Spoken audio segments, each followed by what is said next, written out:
मराकश में ज़लज़ले से हलाकतों की तादाद 2000 से तजावुज कर गई। इतनी ही तादाद में लोग जख्मी भी हैं, जबकि 1400 से जायद की हालत तशवीशनाक है।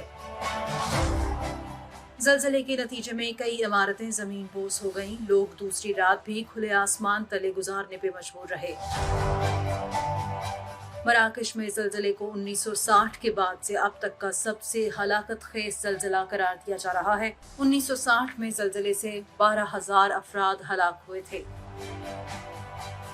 दूसरी जानिब रिसर्चर फ्रैंक हॉगबर्ट्स ने तुर्किया की तरह मराकश में भी ज़लज़ले के हवाले से पेशगोई कर दी थी। फ्रैंक हॉगबर्ट्स ने 5 और 7 सितंबर के दरमियान एक शदीद ज़लज़ला आने की तवक्को जाहिर की थी और इसे 20 साल में ज़मीन का 5वां सबसे ज्यादा खतरनाक ज़लज़ला करार दिया था।